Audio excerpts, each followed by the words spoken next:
What's up, everyone? How we doing today?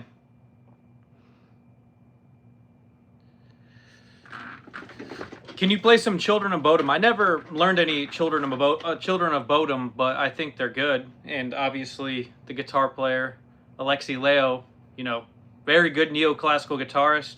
I can't say I listened to much of them, but I could try something in the style of them if you'd like. And let's just try some sweeping stuff. I don't know.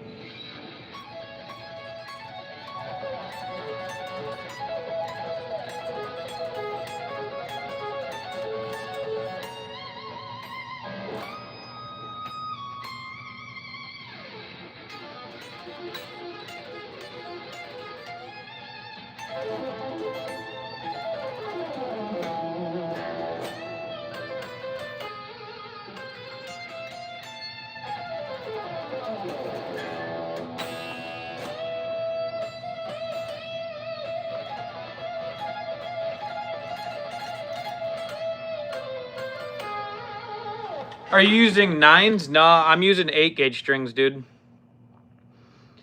I'd like to hear your take on some Marty Friedman. I never really learned much of his stuff. I'll try playing in that style too.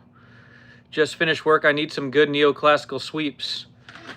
All right, some neoclassical sweeps. Let's go for it.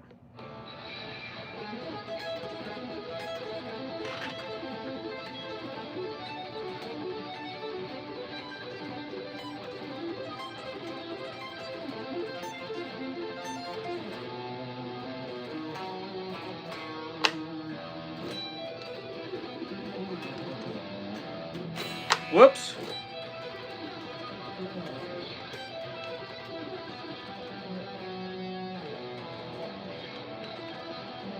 No, I don't know where my brain was going. I was going for a more add 9 sound.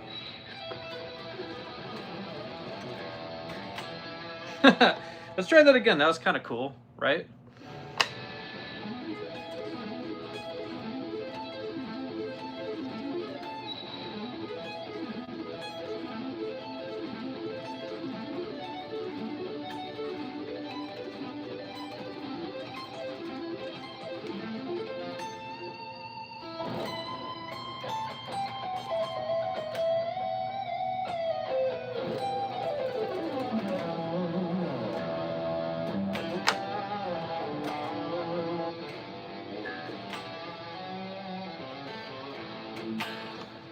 When you sweep that, let me look at that comment again.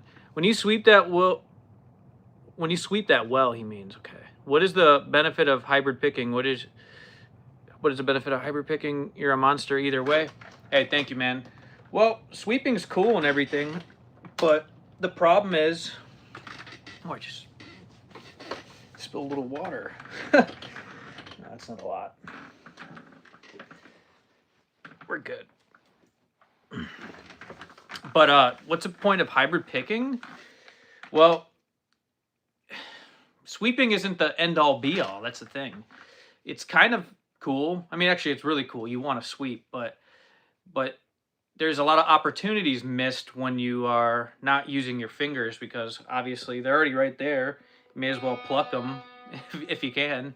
And with that being said, yeah, you can sweep and do... And you can do the whole economy picking thing. But there's an advantage to doing hybrid picking, not just for, looking cool, but there's an actual purpose for it. And that purpose mainly is to reduce more motion in the right hand, get your pick going in the right direction. So if you use hybrid picking, like just say for even 3-string arpeggios, you can do kind of something. Let's just take a D minor arpeggio. You could do many ways. You could go pick every note like this, just sweep straight across, normal sweeping, like.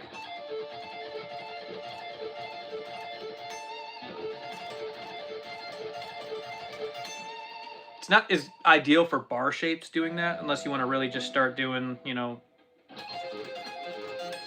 that kind of thing. So for bar shapes, I tend to actually use a different technique where I do a pull off followed by an upstroke followed by a down, and then you sweep up again. So it would be something like this. So you can feel the pulse of that, right?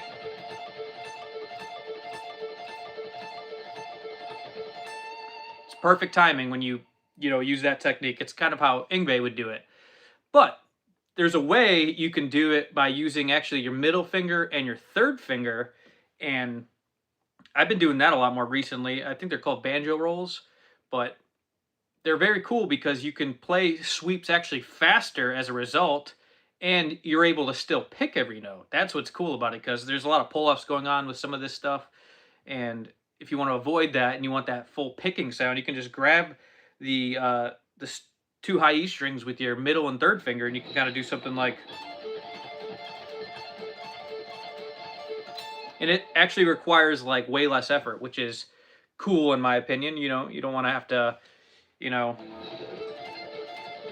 I mean, that doesn't require that much effort either. This is just the most, I would say, efficient way of playing an arpeggio on 3 strings.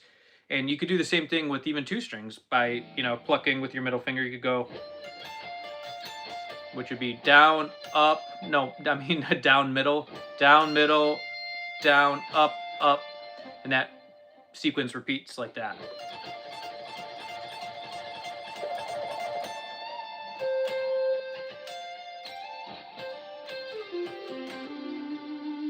So yeah, that's something you can look into, and you can get creative with it. You don't have to just stay in D minor. You can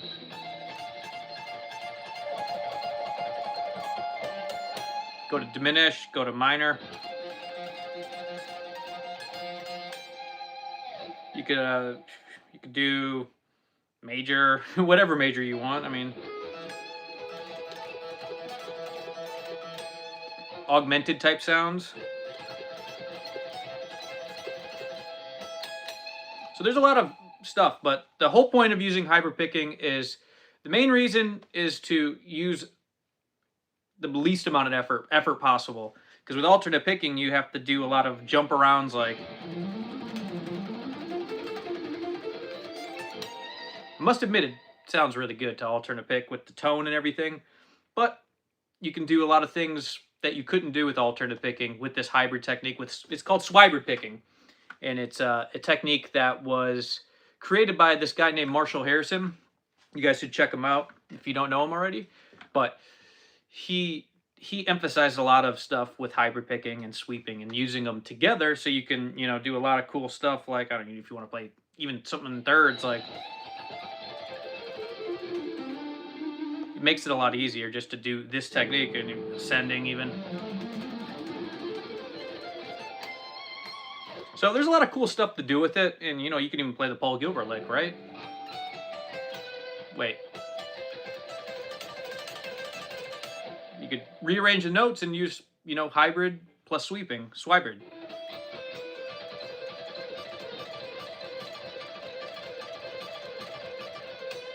And you pretty much can get that to like something that would be impossible to play with alternate picking normally, because with alternate picking, it's only so fast you can go. You could inside pick it, which would sound more like,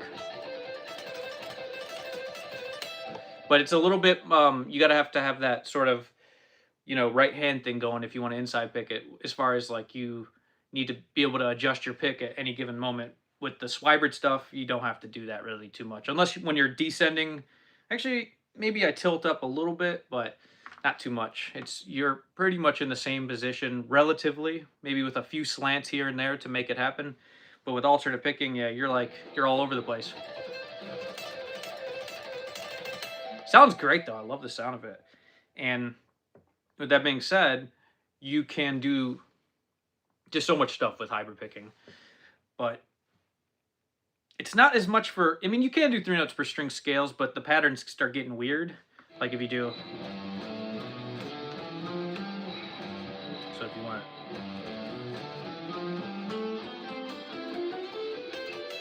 That's another thing to work on. You can combine 3 and 4 notes per string scales this way, and that can be pretty cool. It's a little tougher to memorize and play, quite honestly, but it's also another benefit. But let me read some more comments. Yes, hybrid picking is fantastic for sequencing chords and scales in many different ways. Yes.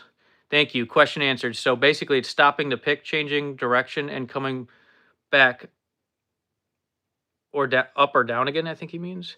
Well, the benefits, the most usable ones, well, I don't know. So when you have like something like this, so let's say you have a what's it called? What's it called? Like a pentatonic pattern like this. So let's just take it to D minor pentatonic. That's middle, down, up, up, middle, down, up, up. Reason why that works so good is because you're ending on an upstroke followed by the middle finger, where otherwise you'd have to go around those strings, but your finger is right there, so it allows you to reduce any wasted motion. And you can actually pick every note while doing it as well, which gives you a cool sound, because normally a lick played like that would be kind of just with a pull off, but you can actually pick every note if you do it this way.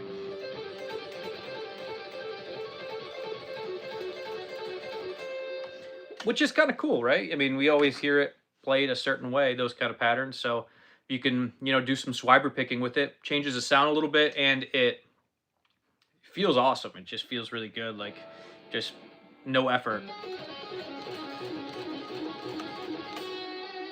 So that's another cool, useful way of doing it. But there's also a lot of swybrid stuff that you can still manage to do with following by downstrokes. So if I had to think of one that would be like that, which one? There's some that are out there. I just can't think of them right now. But yeah, I'm talking about when you're ascending, by the way, or descending. So it goes vice versa in that way as well. Okay. Do you like Warren DeMartini from Rat? I'm not too familiar with him, but Rat is good. I like some songs from them. Hi. Do you know Sweep from Hail to the King? I'm not familiar.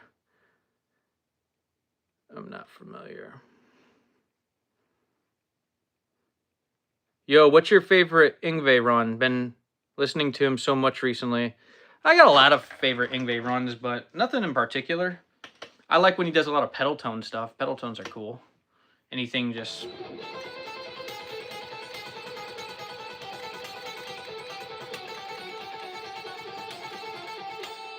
It's cool when you do these sort of pedal tones as well. I love that sound.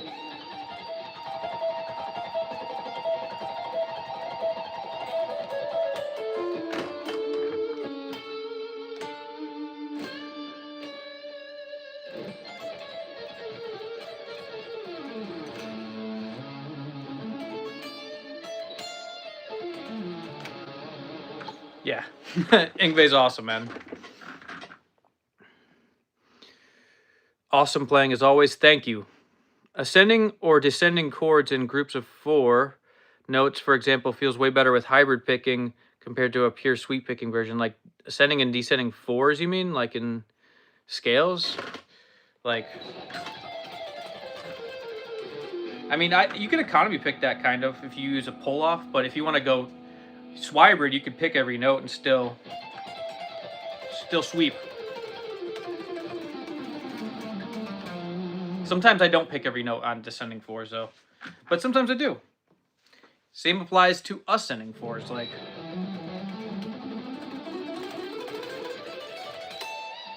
That's cool, but if you want a more, smoother sound, you can...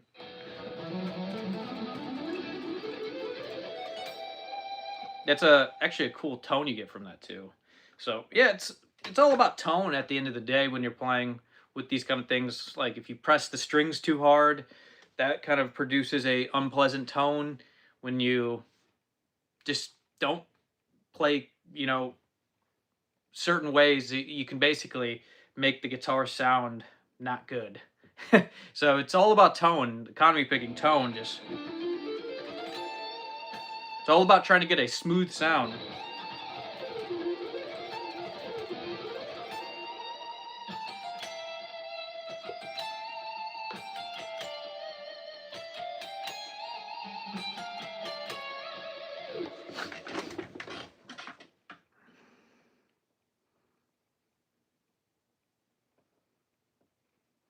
Thoughts on Bradley Hall?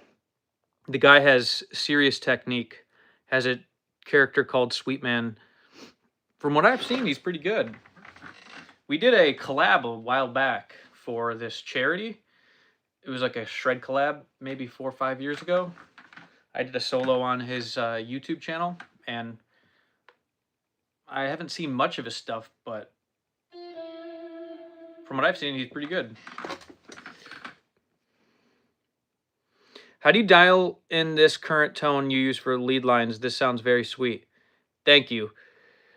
I just used a preset from Polychrome DSP. It's called the Lumos plugin, and it's just some tone I use as a preset. I didn't dial this one in, but it does sound great. I agree.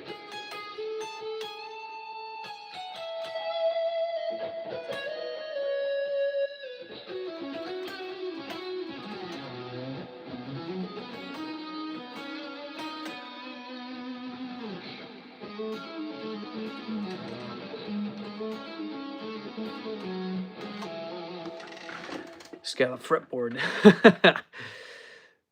Can you play Through Struggle by As I Lay Dying? I don't even know that song. But yeah, scallop fretboard on this one if you guys didn't know by now.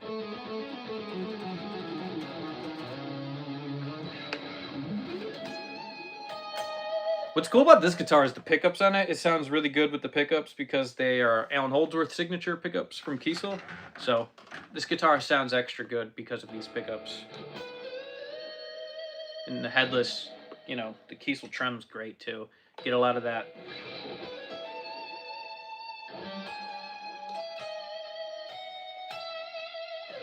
Get that good control over vibrato when you use one of these. I love it.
More comments. Hey, Mr. Shredmaster, what's up, dude? Just shredding it up on the Kiesel Delos today.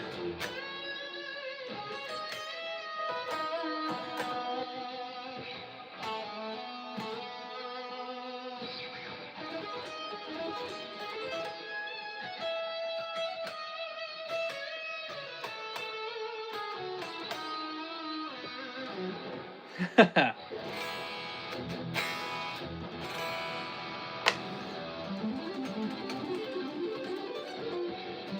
was working on this lick the other day. It's kind of cool.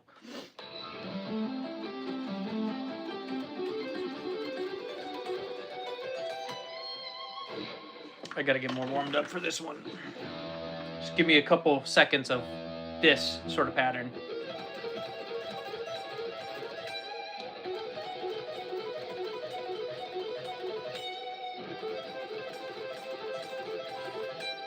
There we go.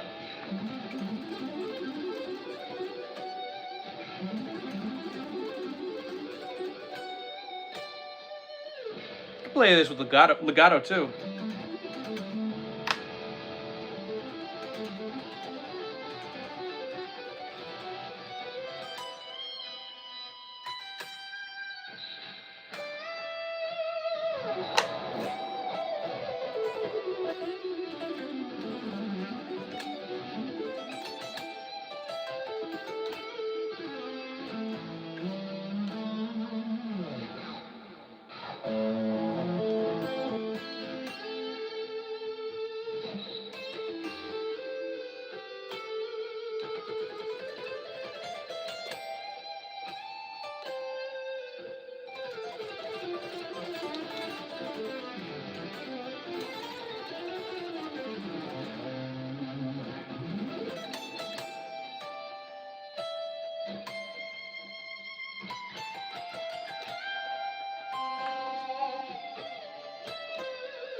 Oh, we got a super chat in the house. Primus 2004. Hey, what's up, Primus 2004? When you are doing ascending lines with mostly hammers and not pull-offs, are you hammering on to the tip of your fingers or the flatter fingerprint side of your fingers? Hey, man, thank you for the big super chat, $9.99. I appreciate that, man. And so he's asking if I am hammering onto the tip of your fingers or the flatter fingerprint side. Okay, let me take a quick look at that real quick for you. So it's you're not. So what you're gonna want to avoid is, like, you know, getting the nail on the string. Yeah, you don't want that. What you're gonna want is sort of, I guess, if I had to, let me just.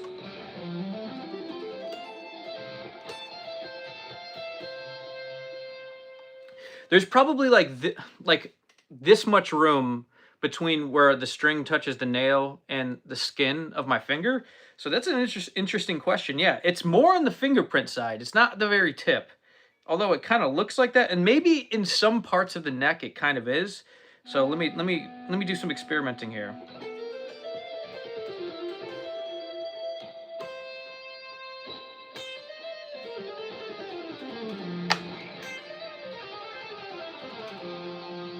Yeah, no, it's not the very tip of your finger.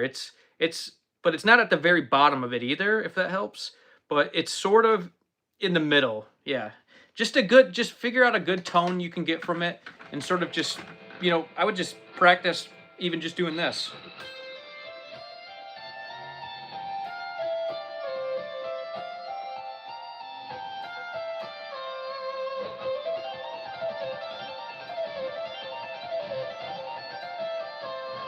And try to focus on tone, because if you're trying to avoid pull-offs, you're going to want to focus mostly on the tone. So just practice just.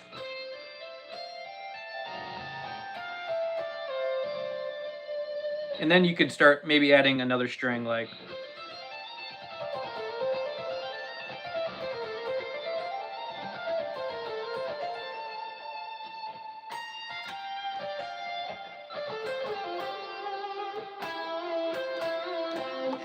But yeah, hopefully that answers your question, man. Thank you. Killing it as usual, dude. Good stuff. Thank you, man.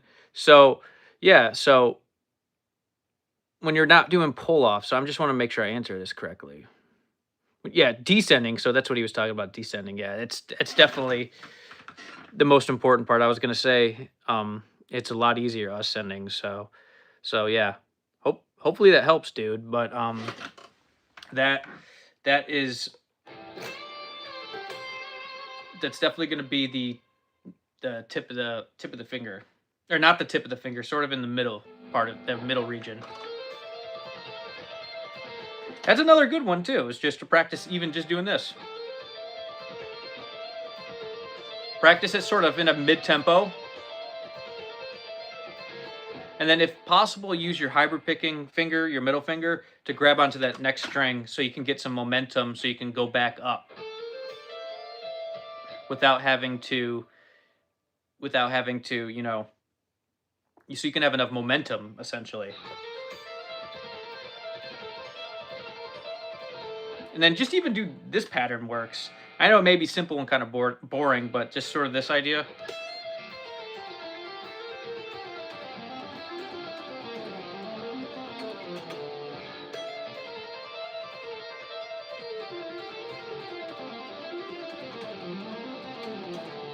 And then just do that in every shape of the neck.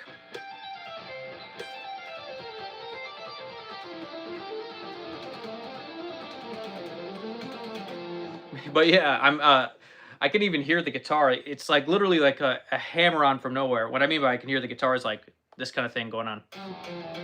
I'm just like literally slapping the string, like.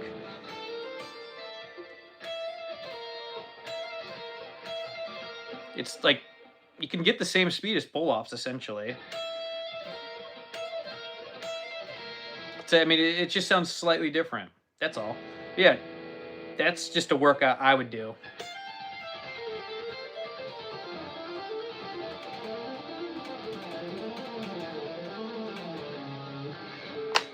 But yeah, and if you want to do more patterns, there's tons of them out there.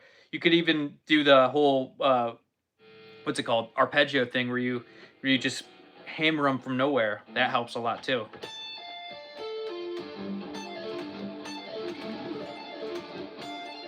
That gets you kind of in the mood for hammers from nowhere, and also even just patterns that don't allow for pull offs, like this third lick we were talking about earlier. There's no opportunities to even use pull offs, so that's always a nice pattern to do, and it's very Sean Lane like to do this with all legato. Actually, I was watching one of his instructionals the other day, and he was doing a thing where he doesn't use hybrid picking like I would for the legato thing. Like, he was actually using his pick, and it gives it a nice snap. Actually, I haven't done that in so long.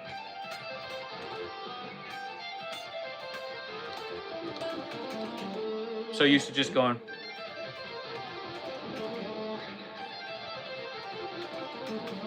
It's a nice one because you can get that one insanely fast. You can just go.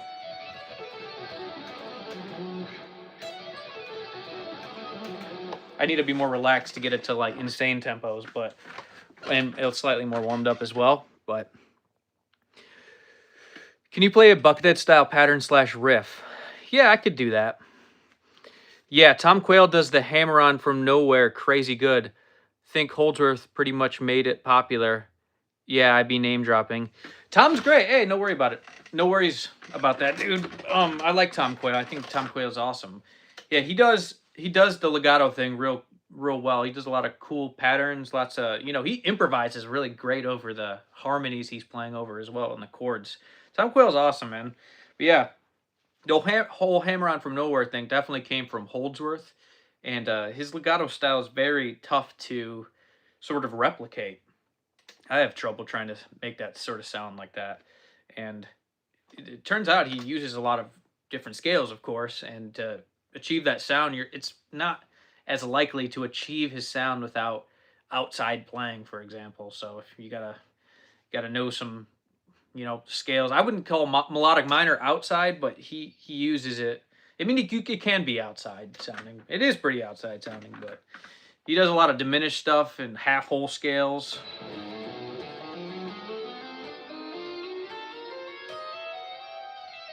There's a lot of stuff that Holdsworth does that's just awesome, so magical, and the way he uses the trem.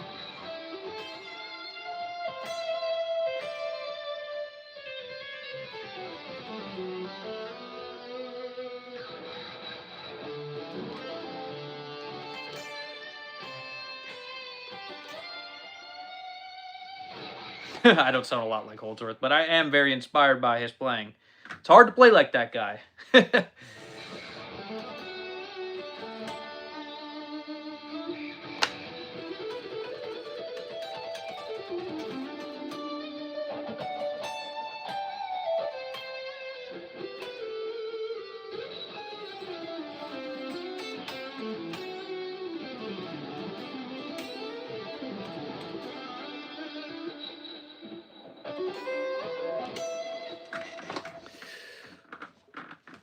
Okay. What's a good tactic to learn smooth sweep picking? I feel like I hit a plateau in speed. I feel like my sweep picking timing is not correct in time / even though I use the metronome and increase speed slowly. Yeah, I'm not a big fan of the whole metronome increase speed slowly thing, because here's the deal, man. The motions are not the same as playing slow as playing fast. So if you sweep pick slowly, what are you going to do? You're just going to be like... It's not the same thing as...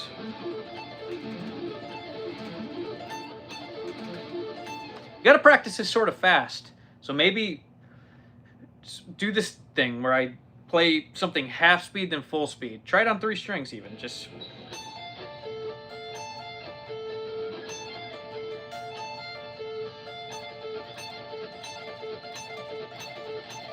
So, half speed, full speed, and I started probably slower than half speed actually the first time. So try 3 different tempos, sort of.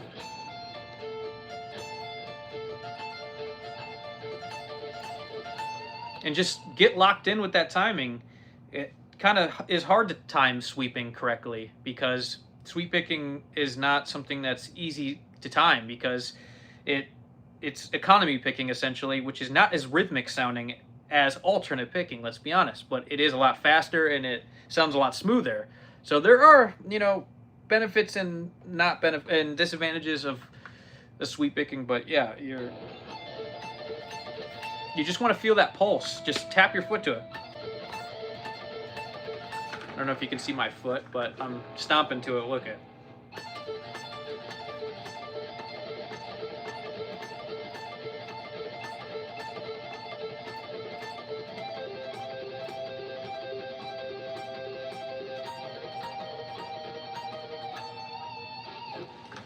So try that, or if you're above that level, then just go straight for 5 strings.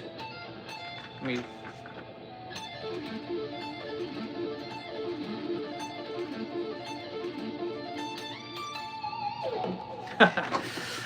yeah. So I don't know your skill level. So, oh, he said made sense. Thank you. Yeah, no problem. I think the entire guitar community has realized this now. Got to play fast as you can and slow it down sometime. Yeah. Well, that's how I developed my picking technique. I played everything fast from the get-go.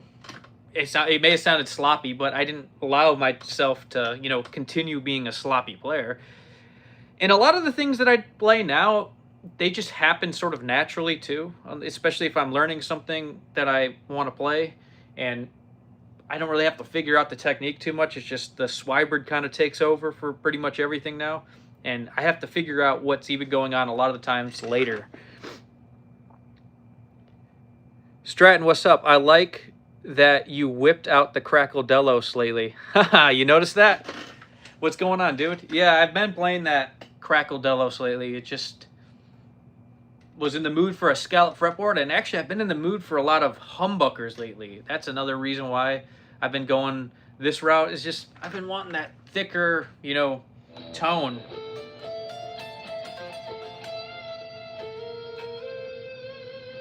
Just does something different than the single coils, and also the Holdsworth pickups. They just sound awesome. You just have that nice.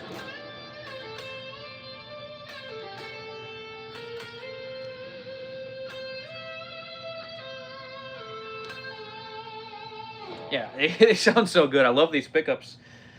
I might put in another build one of these days and get the same pickups. And maybe soon I'll put in a build. You need to get a white one too, like a white Crackle guitar. Actually, that would be kind of cool. It's funny the prototypes Jeff did for this originally to see which color I would like the best. He did like 3 different prototype colors. He went all out on this finish. He did this one himself. And this was like maybe 4 or 5 years ago. But what's cool is there was different colors I could have chose from this. I think there was one that was like a green color that was pretty cool. There was the blue, and then actually the original idea was white and red, because I kind of wanted that buckethead feel to it and have the no inlays. I don't know why. I was just thinking I always liked the way Buckethead's guitar looked, and there was some red in certain areas, so I thought, why not a red and white Crackle? But the problem is when you want to do that, the red and white mixing together kind of turns pink, unfortunately. So I ultimately didn't go with that color. I went with this because I was like, you know what, this is pretty cool too. And the white and red kind of had too pink of a look, and I don't want a pink guitar. I didn't want a pink guitar for that build. I mean, I do like sort of like a pink Strat look though. Like if it's just like that classic pink, it does look pretty cool in 50s. But overall, I'm not big on pink, but it can look cool in the right circumstances. Nothing much, man. I wish I was at home playing guitar, LOL. Dude, I want you to shred my O2. Oh, you got an Osiris too? So you know any guitarists out there right now that can hang with Marshall Harrison? Dude still has a speed. Can hang with Marshall Harrison as far as technique goes? No, I don't. I can't think of any, to be completely honest.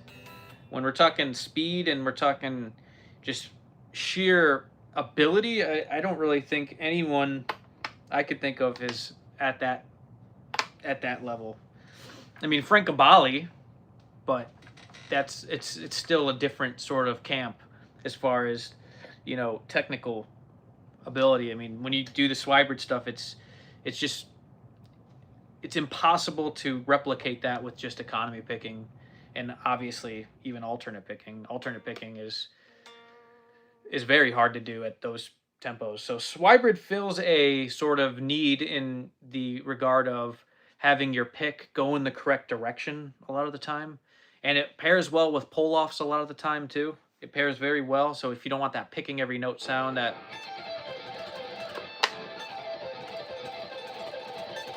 you can do some pull offs. But yeah, we're ascending, you get the same thing. Like,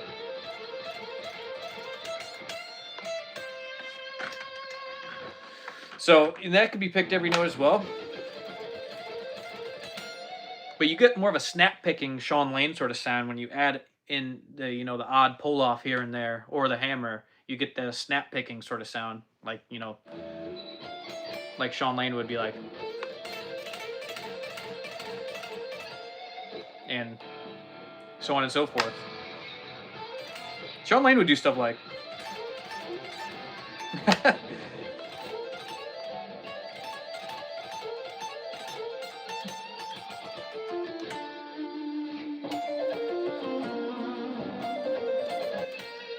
Yeah, I don't even know what I'm doing. Okay, let's look at some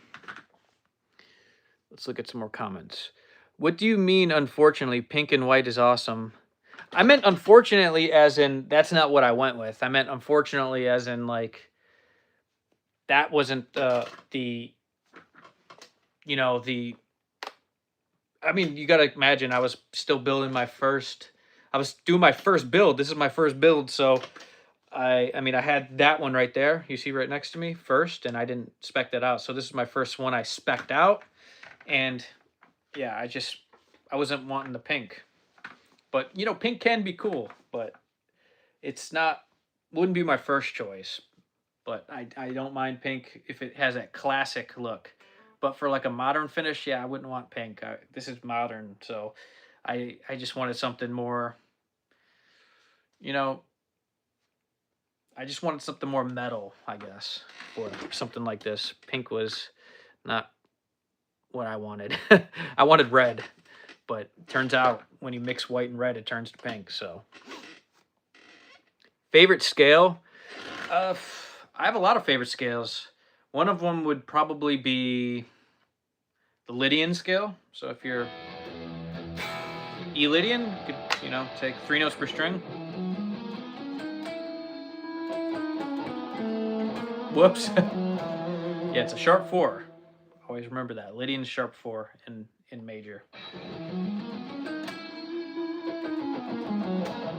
The scallop fretboard keeps doing that thing. That's one thing I don't like about scallop fretboards. Sometimes they fall off the frets, which is not often enough to be a problem, but every once in a while it happens. So yeah, I like Mixolydian as well. So if you had E Mixolydian, it would be like this.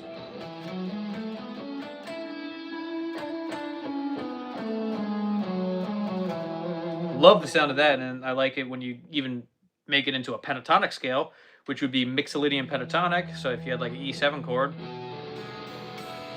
you can kind of do stuff like this.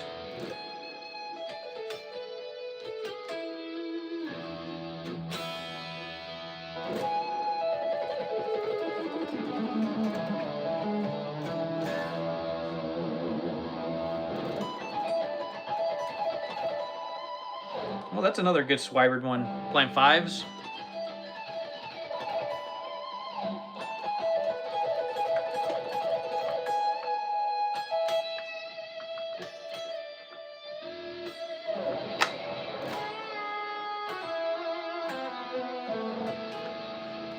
Yeah, so those are some cool scales. Also, just straight up melodic minor is cool. A melodic minor.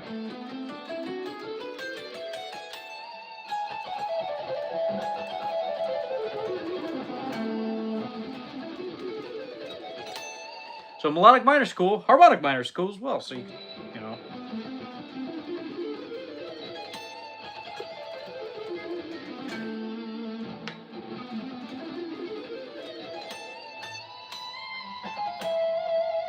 What else? There's a lot of good scales. Dorian's always cool. I like Dorian. It's cool when you use it in a pentatonic context too, because you get that F sharp.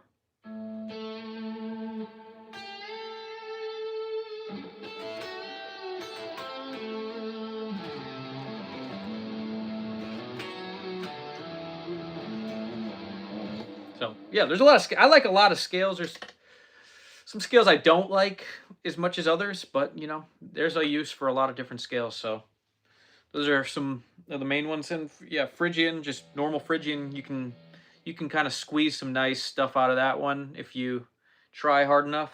Got to target the right notes, but just normal Phrygian.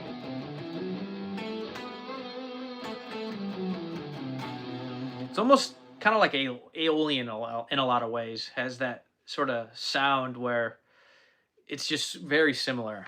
Aeolian and Phrygian.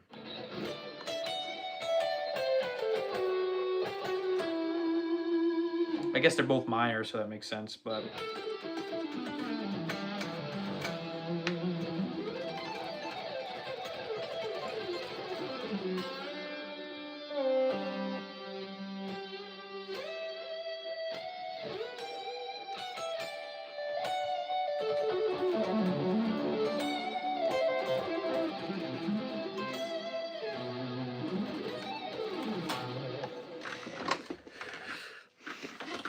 sounds really cool. Thank you. You can play sweep picking and tapping. Yeah, you can always tap when you do sweeping. That's pretty basic and straightforward. The C minor arpeggio.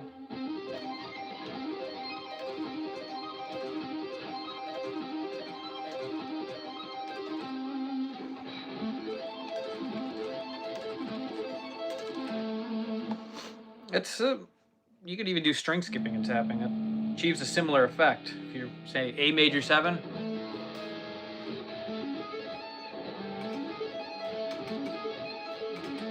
You can go 4 notes per string.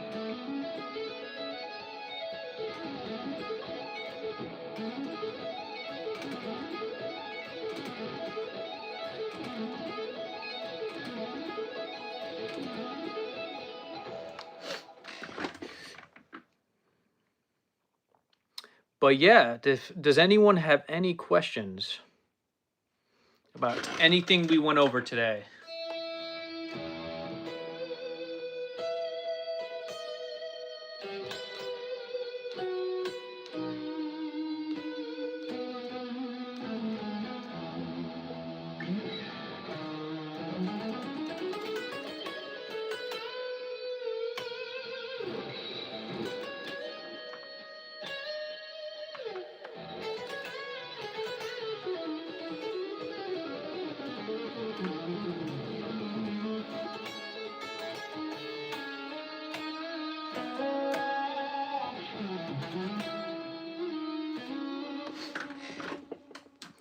What are you working on right now on the guitar? Just original music mainly, and still technique stuff. But mostly it's just production on the computer, to be honest. And, you know, just finishing these songs, man.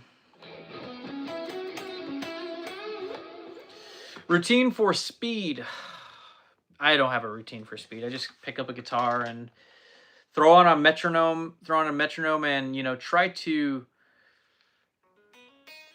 see what fits. That's basically what I do for speed. Just what fits in time and flows the best. Do you teach lessons?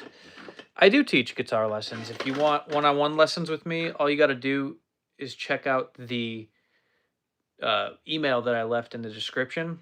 I do have some availabilities for one-on-one lessons, so if you're interested, check out the description. There's an email. Just send me an email, and we can get something worked out, I'm sure. Have a radius and fret size preference? You know, I don't know. I don't know the answer to that. I love this 20-inch radius so much because it's so much easier just to play like, you know, crazy, stretchy, like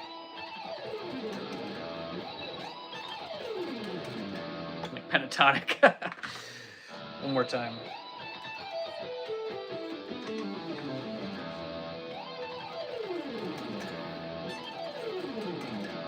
Yeah, it's good for that kind of stuff, and it's amazing for shred. So I do like a 20, but I also like the 10 for like these kind of chords.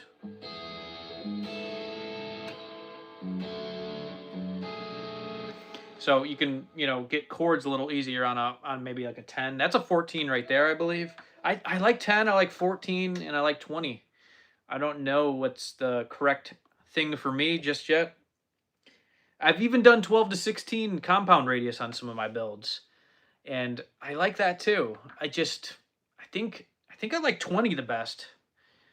I'm not totally sure. It just depends on for what style you're playing. If you're playing more of a bluesy style, then yeah, 10. If you're playing like just straight up shred, yeah, a super flat fretboard is just gonna just blaze, you know.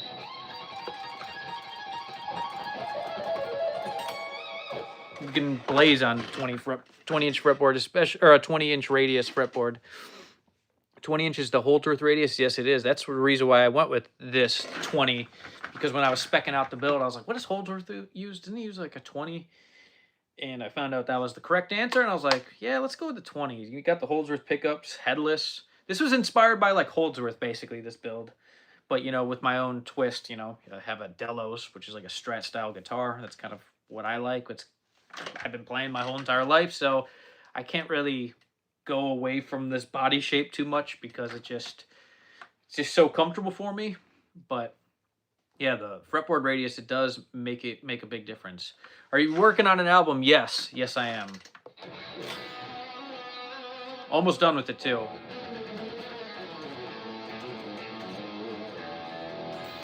I have two Fat Boys 20-inch rules. What's a Fat Boy? I'm not familiar with that.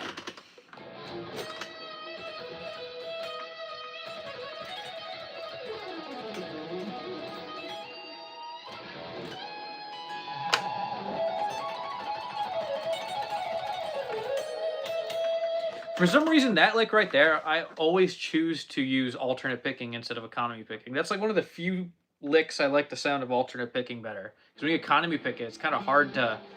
You don't get that picking snap with it for some reason. Let me try it. Let me do alternate first. That's a Paul Gilbert lick, by the way.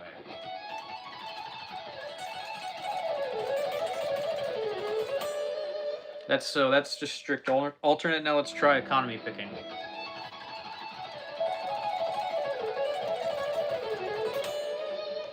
Tough. It's tough. Paul Gilbert or Buckethead?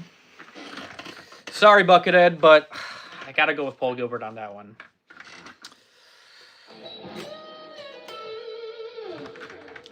Paul Gilbert, you know, there wouldn't be no Buckethead without Paul Gilbert. You got to think of that. So, and also they are definitely different in style, and it also could be a mood thing. Maybe sometimes you know, Buckethead has way more material to listen to, so that's one nice thing. But Paul Gilbert, I do like his songwriting and his production better. I like his projects a lot. I like Silence Followed by a Deafening Roar. I think that's a really good album. I like Get Out of My Yard. I think that's a great album. And Fuzz Universe is another fantastic album. Those are my 3 favorite Paul Gilbert records. And if I had to name some Buckethead ones, a lot of these have weird names, but I like my favorites for sure. Decoding the Tomb of Banshee Bot. It's a totally weird name. But yeah, that would be my favorite. And there's definitely a lot of others that are really good too. Like, I don't know which overall ones are my favorite, but wait, A Real Diamond in the Rough is a good Buckethead album as well. That's another good one. And there's got to be another one I can think of that's on par with that. So, what's a good one? Got any reminders for me? Anyone? Any reminders?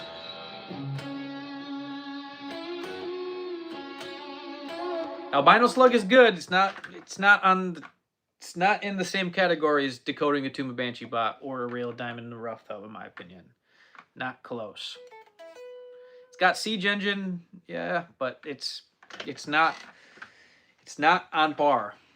It's a good album, but overall, we're talking like from start to finish. Those two I just named have definitely the best ones. I have to think about this one.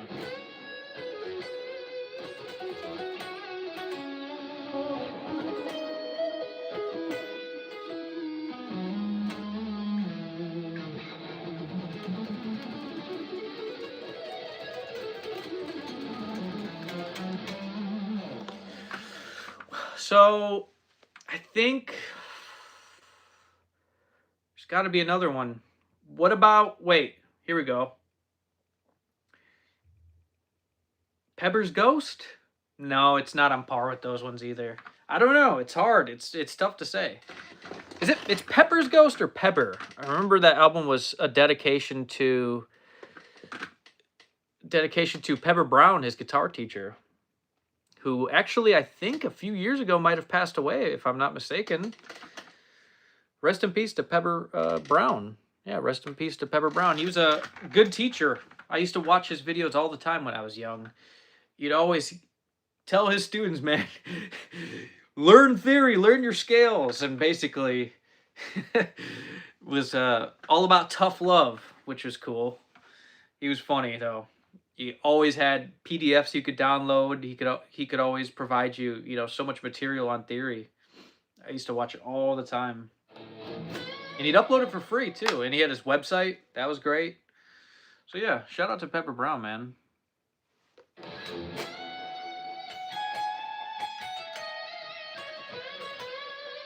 Oh, we got another super chat in the house. From Scott312. Shout out to you, Scott312. Hey, Straten, love the headless Kiesel. Can you show us any swybrid picking pattern in C# minor? Hey, thank you for the $4.99 super chat, man. Appreciate it. So you want a C# minor so it's actually pronounced swybrid. You could spell it two different ways.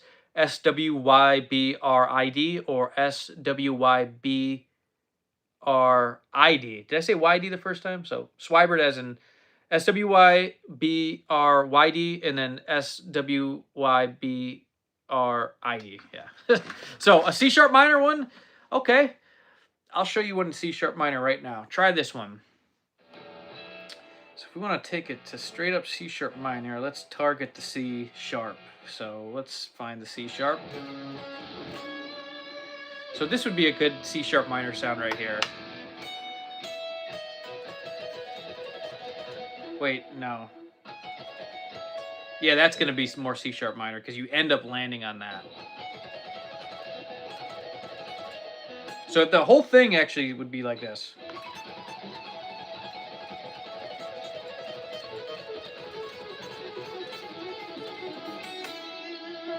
So the basic pattern, let's just start right here. It's going to be, let me make sure I get the picking correct. This is a Racer X lick that I transcribed for swybrid, by the way. Well, I don't know if it's not a direct transcription. I just took the pattern and used all the available shapes.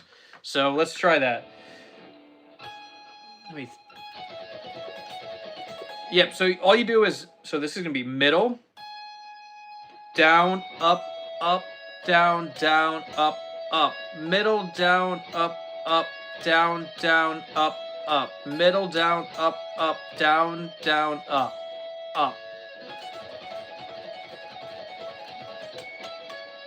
It's a very useful pattern. I use it all the time. It's great. So yeah, try that, and you can get it pretty blazing. That's more of a Lydian sound. A Lydian, which is, in C# minor, technically E major, but same thing. So that's.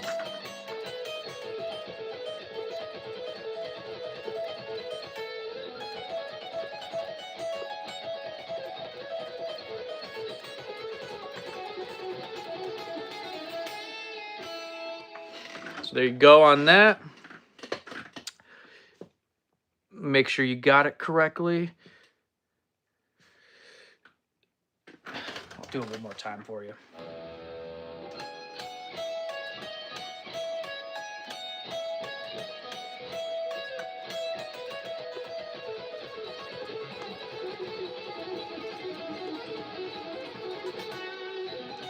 Sorry, fourth habit, slow.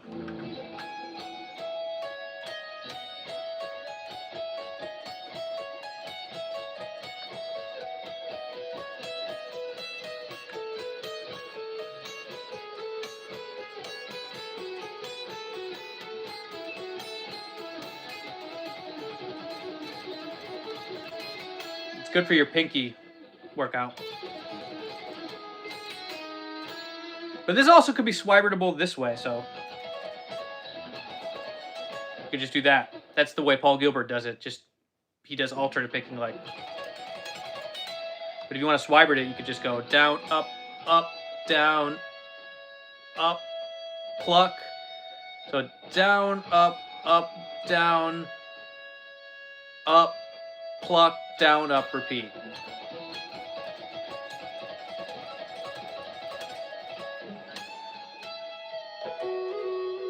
And that applies to all the rest of the fretboard as well. Like.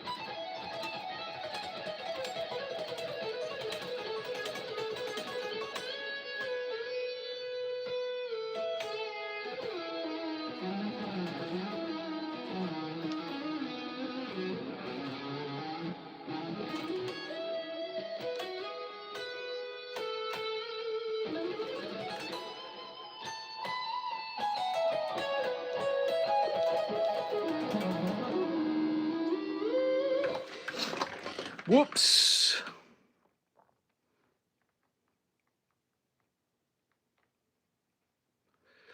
Would you charge an hour and half an hour?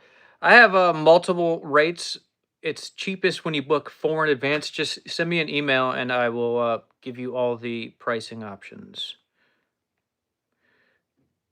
Monsters and Robots was cool. I like most of them, honestly. Monsters and Robots was cool.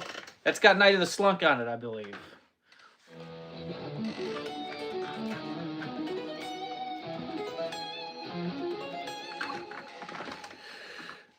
How exactly are you hitting the note with your middle finger? Are you using a lot of force or not much? And is there a specific way to hold the pick when picking the individual notes? So you just hold the pick like you normally. I never had to change the way I hold the pick, unless maybe you're doing like a descending kind of thing, like.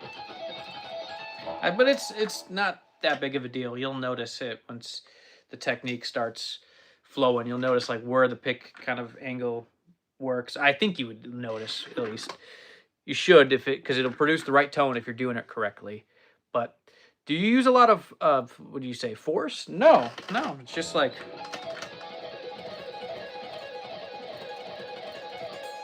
It's not a lot. It's not like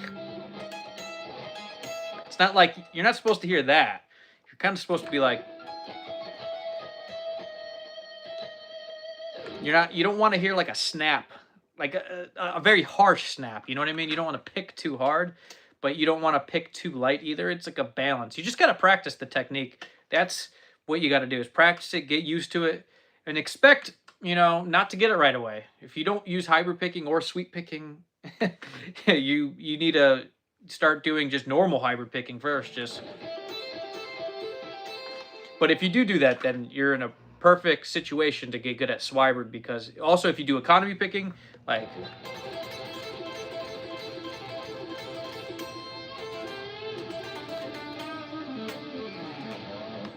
So yeah, what was I talking about? Economy picking, yeah, you got to economy pick and sweep and hybrid. Got to get good at all three of those individually, though. That's why I think, yeah, I'm making sure you are doing those things before swybrid. That's all. How did you learn hybrid picking? Any book suggestions? I don't have any book suggestions. How I learned hybrid picking? I think I learned it from watching Buckethead, actually. I think in Jordan you have to do a hybrid picking lick. I think there's a lot of Buckethead stuff where there's hybrid picking. That's where I picked up on it. And then I started doing it with sweep picking, but not exactly the way I do it now, which is swybrid picking, which is sweeping and hybrid. And that I took a lot of inspiration from Marshall Harrison on. And there's multiple ways you can do it, but with the sort of approach where you're actually picking, like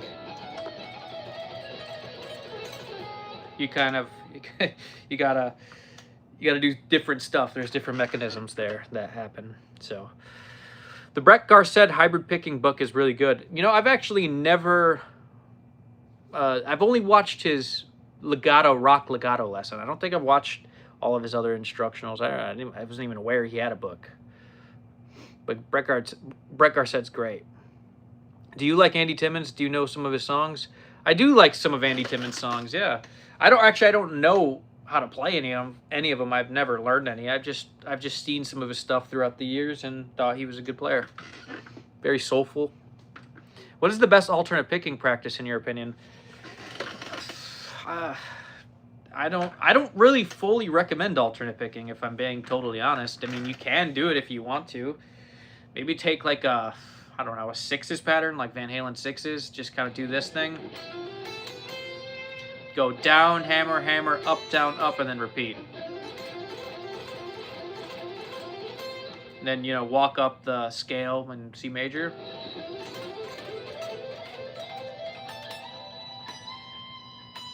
But yeah, I do recommend alternate picking, I guess, in the beginning stages, but if you want to play some of the craziest stuff on the planet, alternate picking is going to set you back for sure. To me, that's like a non-negotiable. I'm going to plug in my phone so it doesn't lose battery on me. That wouldn't be cool. There we go. We're good. But yeah, I don't recommend alternate picking. But if you're learning the Paul Gilbert stuff, it's unavoidable. You got to be able to...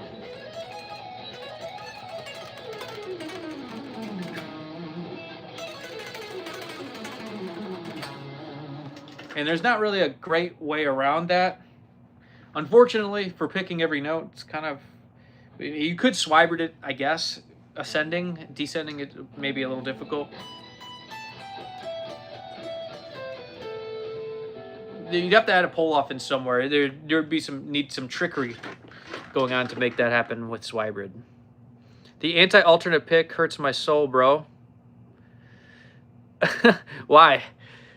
I'm not anti-alternate picking. I don't think it's the end-all be-all as far as playing guitar anymore. I think it's very cool, and I think it sounds amazing. I never said anything like that. It's just, if you play guitar the way I play guitar, and you wanted to, you know, be able to pick like I do, or, you know, Sean Lane for that matter, he uses alternate picking, but he is genetically playing things that still most people haven't caught up to yet.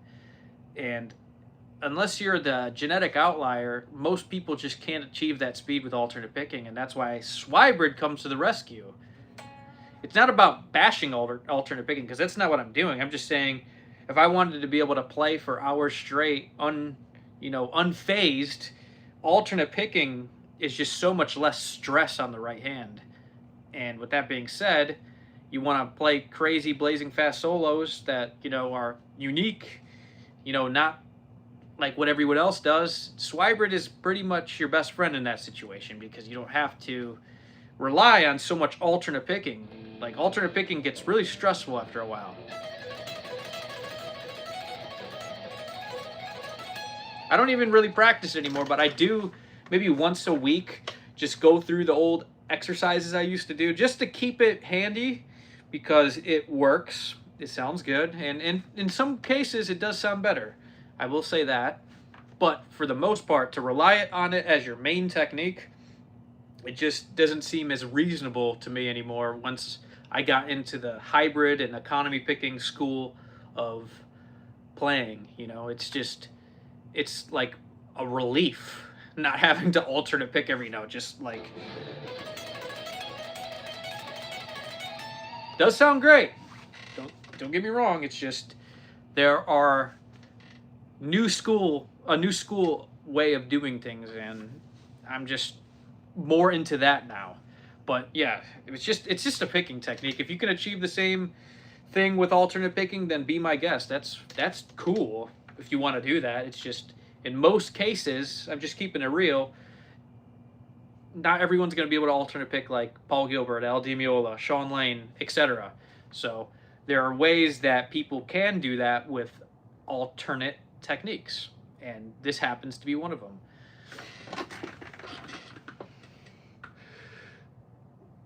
I love flat picking, lol. I am not Cy. You win. I'm just kidding, by the way. Oh, you're good, man. How did you get so good at guitar, all aspects? Did you just play all day? Well, yeah, pretty much. I got pretty good pretty quick because I did play all day, but you only get so far without intention. I had to, you know, be intentional with practicing, I guess. You know, when I was practicing the alternate picking thing, you know, for a while, I just sat there and tried to get it to sound clean, because I don't like things that don't sound clean, so it's not my thing. So I quickly made it clean because of my frustration of not being as good as I'd like to be. So that's what happens pretty much anytime I'm working on a technique. I get good at it quick because of my frustration of the lack of tone, the sound, just you know what I mean? That's kind of my methodology. If you want to get better at sweeping, Straten's TrueFire sweep course is a good intro. Was originally on Jamplay. Yep, that is a good course. It's on TrueFire now, isn't it? I see it on TrueFire. But yeah, that's a good course. I designed that quite well, where I, you know, do all the right things, like 2-string arpeggios, 3-string, 5-string. I think I might have even said 4-string at one point in that too.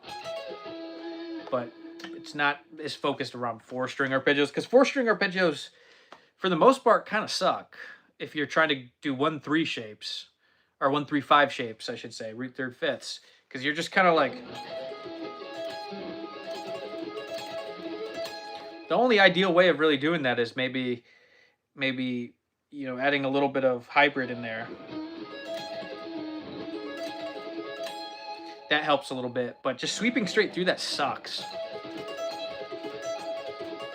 I don't like it. You got to add some, you know, some more, you know, maybe an add 9. That makes it sound a lot better.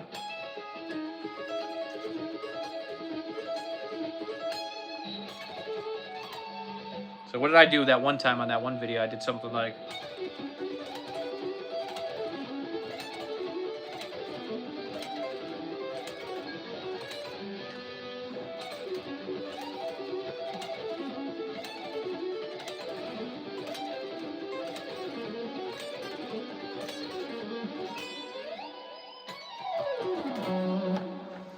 yeah, that's how you add 9s and stuff like that. That helps a lot for just addressing the issue.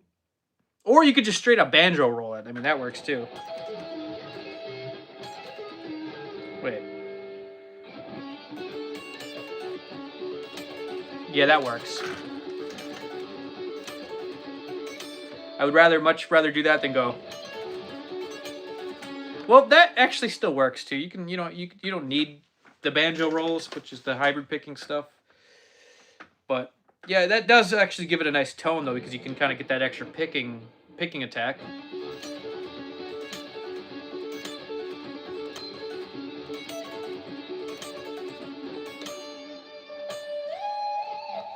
But yeah, if you don't want to do that, that works too. Does it? I'm just kidding. Yeah, it does.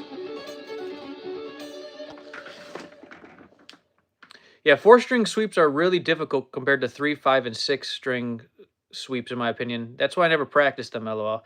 Yeah, they do suck. I must admit, I don't really think they're ideal, and they throw your rhythms off a lot too. You got to be more intuitive with your rhythm playing when it comes to those, because they don't want to work. They just don't want to work. But you can make them work.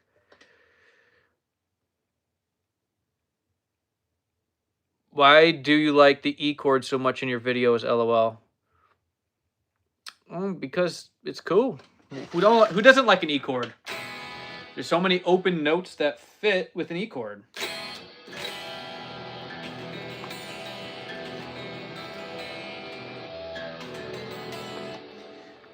A lot of chords, you don't get that, you know, opportunity and the privilege to just bring it out like that. A lot of chords will leave you sounding not very good that way. So that's why I like it. I like a lot of keys that allow you to do open chords as well. Like if you're in C sharp minor or E major, get a lot of cool open chords. A major, B major, C sharp minor.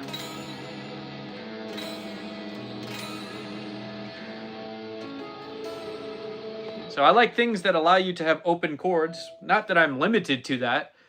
I like playing in all keys. It's just I like having certain things where you can use open strings. It's nice. Give me a solo C sharp minor that ends in E. All right.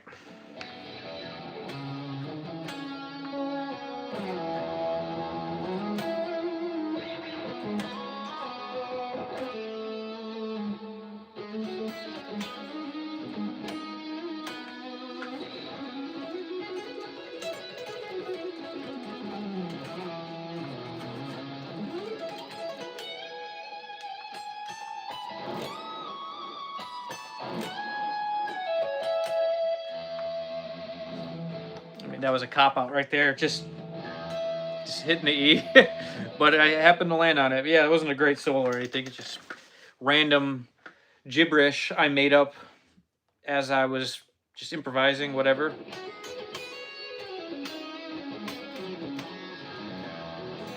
Your playing reminds me of Rick Graham. Hey, I take that as a compliment. I think Rick Graham's awesome. I've watched his videos for a very long time. Took a lot of inspiration from Rick. And congrats to Rick Graham on his new Charvel signature model. That's awesome. I'm really happy for that dude. He's got a podcast coming out, I see it too, so I'm looking forward to that. We need more from Rick Graham for sure. We need some music as well from him. Can you play the first solo of Comfortably Numb by Pink Floyd? I learned it a long time ago. Great improv. Hey, thanks, dude. Podcast with Ben. Haha, two awesome players. Yeah, dude, that's going to be really cool. That's going to be really cool. Somebody's got to tell Rick Graham to get that released immediately.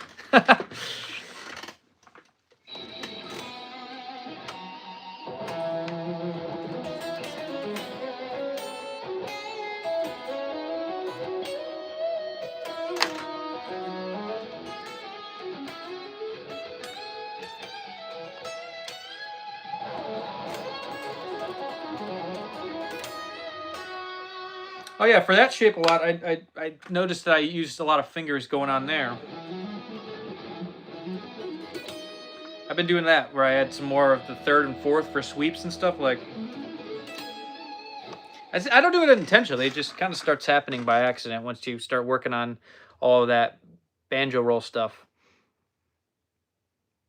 What you working with for that sound sounds amazing. Hey, thank you, man. It's just Kiesel Delos, Headless Delos. Awesome guitar. Holdsworth pickups. Kiesel as well. And I'm plugged into a plugin called Polychrome DSP. And, oh, it's called Lumos by Polychrome DSP. Sorry, I had to think there. Yeah, it's the new plugin that Mick Rocklin just released with Polychrome DSP. It's very good. Sounds very smooth.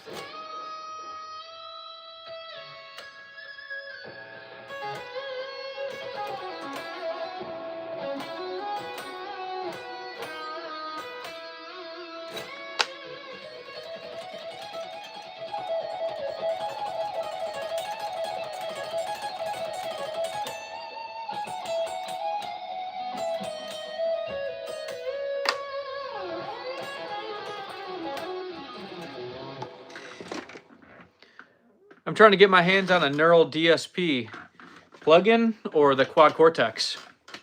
I've used some of their plugins.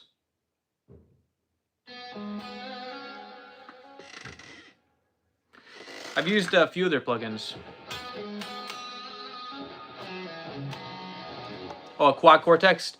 Yeah, I was at the NAMM when they released, before they even released that product. I saw it at NAMM in 2020 before the even release of that product. Everyone was really excited to see a new unit, or I don't know if maybe it was released back then. I don't know. I just remember I thought it was the prototype, and yeah, I saw that at the Neural DSP booth. I was probably using Plenty at the time a lot. The plugin. I should download that again. That's a good plugin. Plenty has the smooth sounding amps, kind of similar to this, to be honest. The amps have a very similar tone, in my opinion, from what I remember.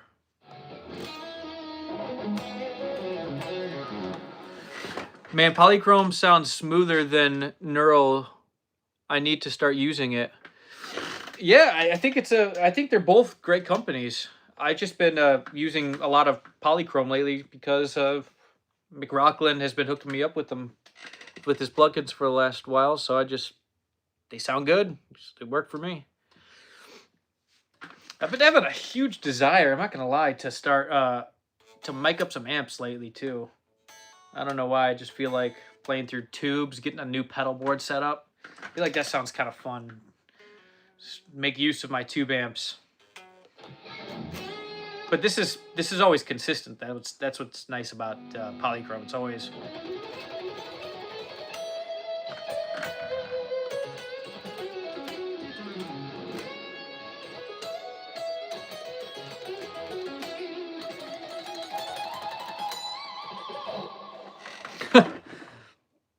I just can't get a good tone out of my JCM 2000 that sounds clean like that. Oh, well, you're not going to get this tone from a JCM 2000.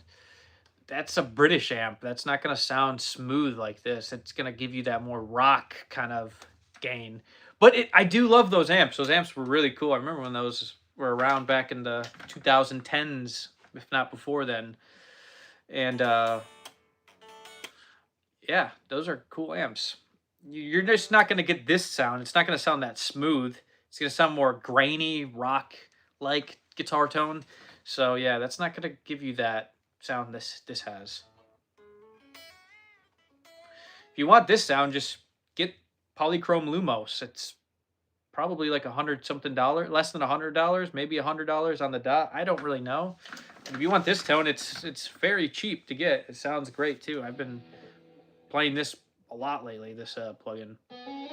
And what's nice is it has an auto wah. I love the auto wah. That's cool.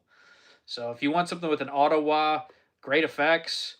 I mean, I just click. I haven't even made any presets, I don't think. Or did I make presets? If I did, I don't really use them. I used just a couple of the ones I found, and I just put them on, forget about it.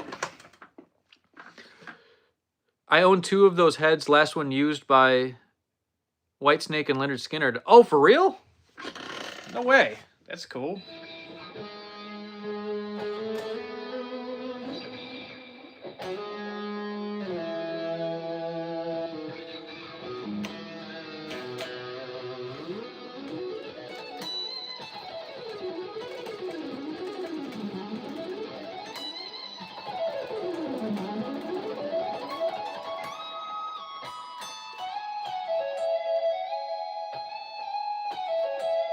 Ever tried a Purple Nightmare? What's that?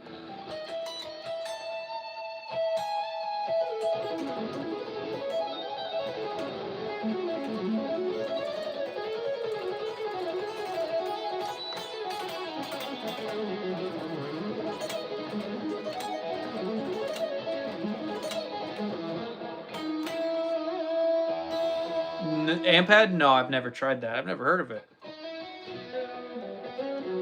Any good? Kind of want to get a new amp, man. I want to start miking up some cabs and, you know, just do it at the old-fashioned way. I mean, I love plugins, too. They're very good and they sound great. Just I've been a tube amp player for so long that I should start using more tube amps again for my videos. That's what I'm more meaning. And get a new updated pedal board. I don't have any new pedals, really. All my pedals are kind of maybe outdated. Not all of them, but they're somewhat outdated. But I can still get a great tone through my Mesa dual rectifier.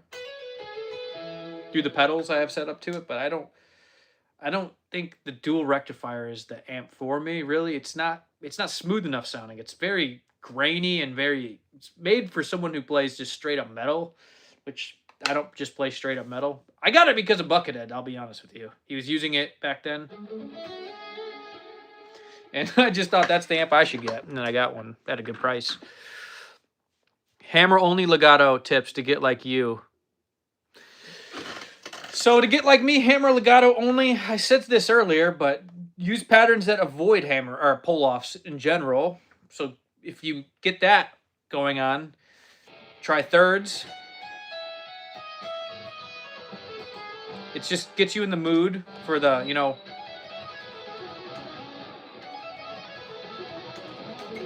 get you in the mood for that sound. Then eventually just start viewing scales like a piano. Just walk up a piano. And just don't really rely on your pick to do it. Just it's a hammer-on from nowhere with the way I do it descending.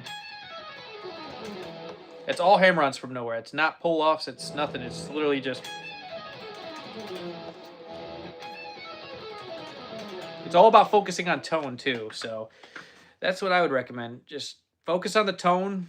Don't try to play too fast because that does affect the tone quite a bit sometimes when you just like start. That's still not pull-offs, but it does. It gives you that sort of, which that's cool. It's just it's not the sort of tone with hammer-on only legato will give you. So you want to avoid sort of that.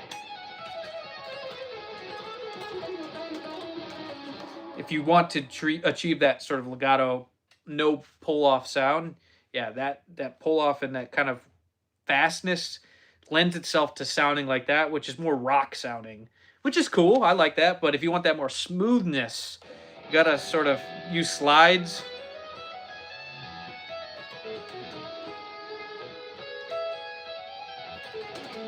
And you hammer on from nowhere, like that's the only thing you can do. Just start hammering from nowhere.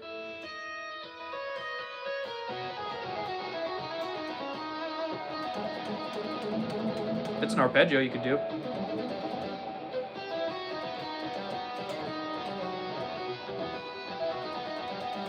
So yeah, just focus on that kind of thing.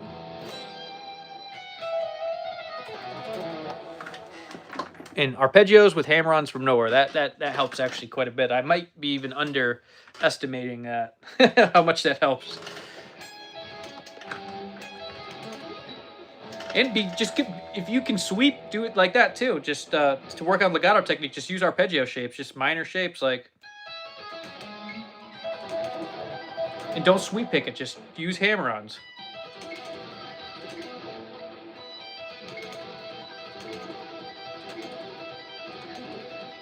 And get the sound in your fingers, that left hand, get that thing sounding powerful. And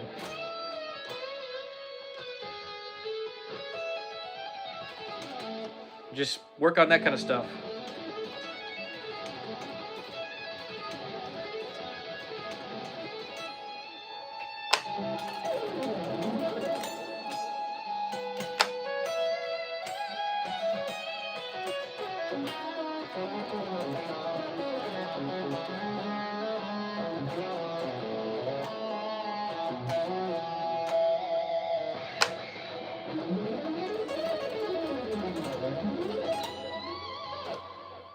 How long have we been going for? Oh, wow.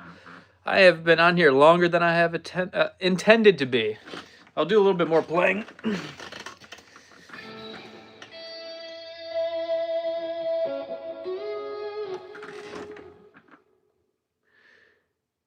You could probably get endorsed by this amp company. Driftwood, purple, nightmare, like 3 to 4K, but it's supposed to be killer. I'll check them out. So good, bro. Thanks. I don't know if I already answered all your questions, but.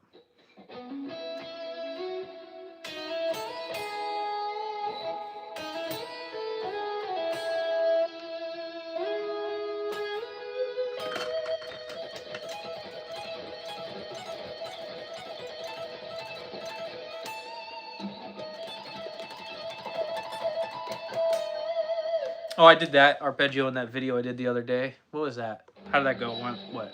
I realized after I filmed that, I was like, that sounds a bit slow. I was like, that's unfortunate. And I looked at the metronome. I was at 110. I was like, wow. Oh, it's because I accidentally, I think I pulled up a drum loop to track that to, maybe, and a metronome, but then it changed the BPM of my project, I think. I was like, dang, that happened to be a little slower than I intended it. So let's see if we can get that faster for the live. Why not? I'll play it slow real quick.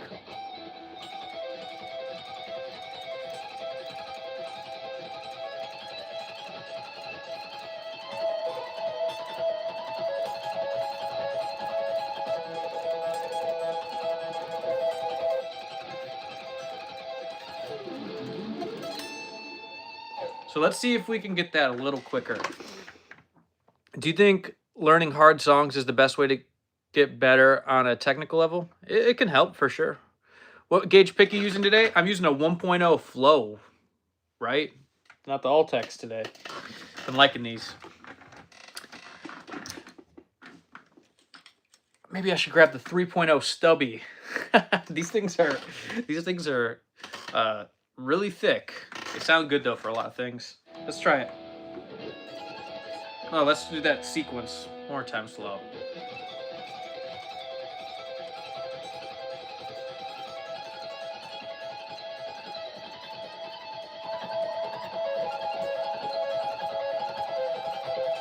Ah, I skipped the major one. Let's just try it fast. Why not? Here goes nothing.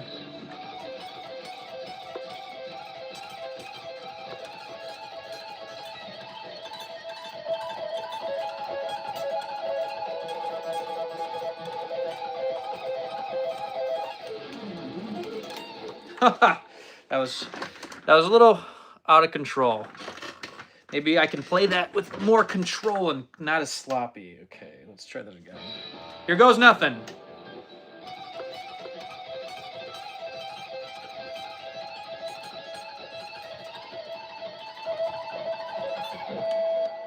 Scallop fretboard took me off the fretboard again. Dang it. Close.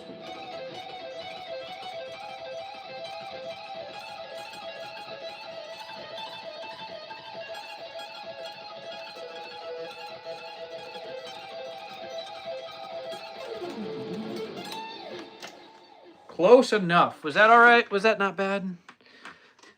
I don't want to keep doing this to try to get the perfect take, but I could probably do it. Just one more time. Let's see. Just one more time. Now that pickup's not sounding the way I want it for that.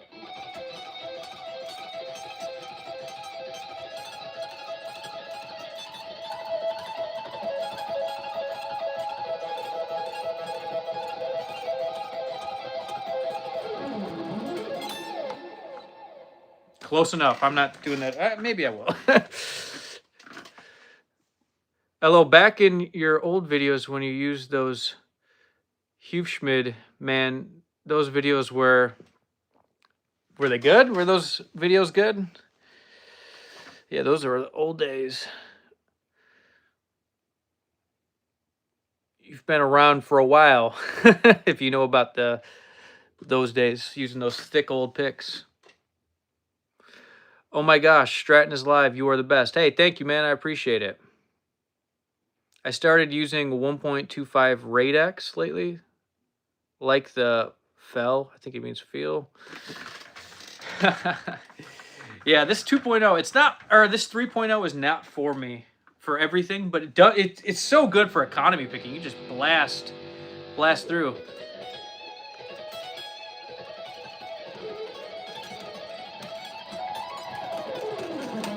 You just blast through economy picking with these. You could probably play that one economy picking like I was playing earlier a lot easier with this.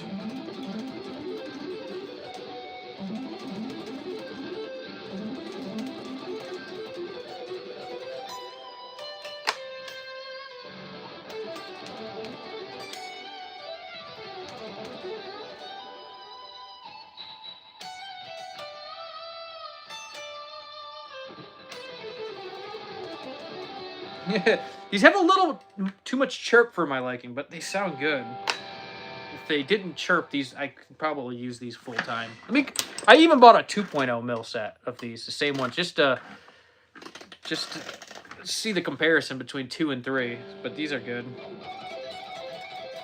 Now I like the 3 better. I can never make up my mind on picks.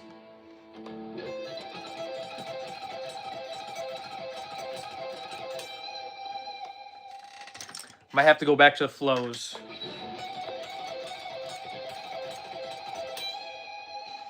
It might be the best ones out there, the flows. But I also use the old trusty 1.0 Altex as well. I haven't been playing these as much lately, though. Let's see if you hear a difference.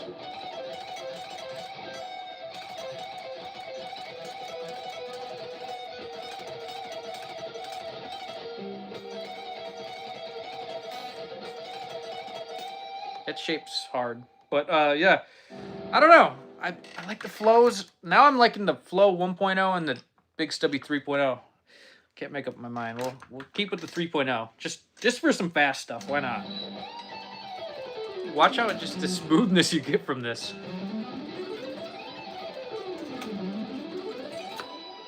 It's like no effort.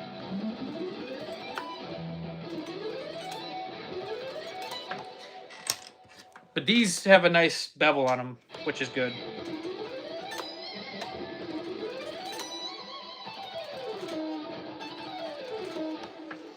Super fast for economy, that's for sure. Sweep picking with that thick pick. Yeah, man, sweep picking with that thick pick. Yeah, dude. Yo, what's good? Straten. What's up, Kendall? Sweep picking with the thick picks. Yeah, those picks. You definitely don't got to pick very hard with those, that's for sure. Kind of does all the work for you.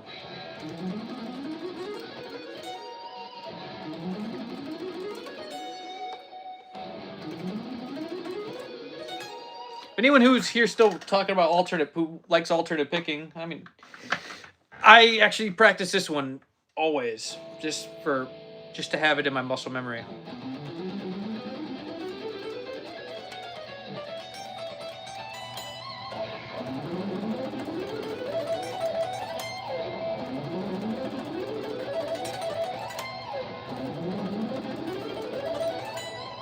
It's a pretty good one.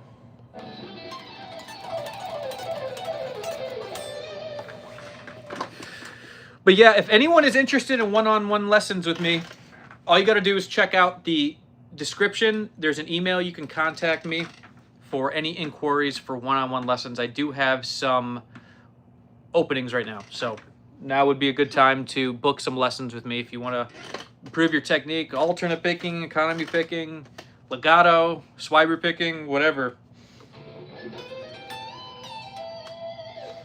Hit me up. See, man, it always sounds good, LOL. Oh, alternate picking? Yeah, it does sound good. It does, and it's not really economy pickable, a lot of that, because that's a sixes kind of thing, right? So it's like...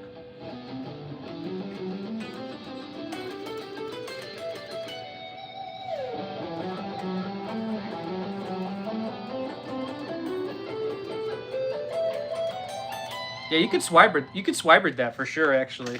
If you...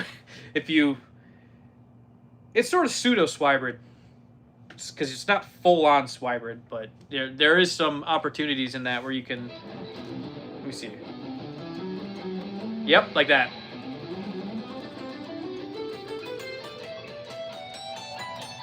Yeah, there's a couple opportunities to use swybrid. I have to work on that though. I'm not great at doing it swybrid with those weird odd note groupings. I can do it, but it's not. I'm not there yet. Well, I just don't practice it. I just alternate pick it. Because I do like the sound of alternate picking for that. I've been playing for 4 years and mainly focus on alternate picking, so now whenever I try to play something slow, I can't. I play too fast. Yeah, that's a hand synchronization issue. How much you charge? Just, there's a few different payment options, so you just email me so I can explain it to you. Rock on, my master from Argentina. Oh, appreciate you, man. Thanks for joining the live.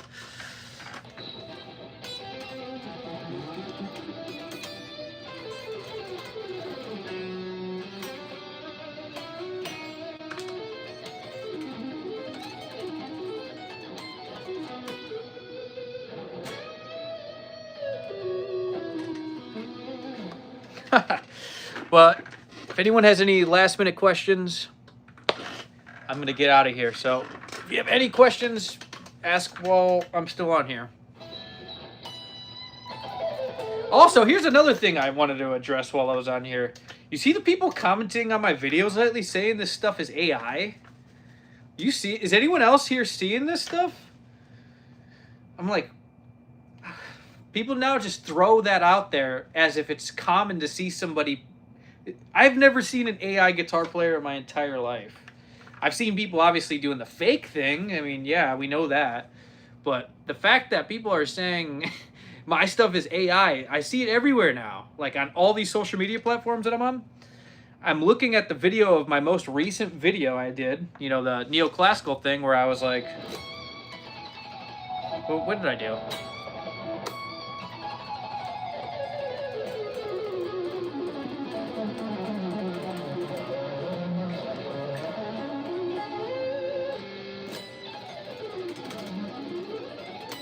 To get that a little better.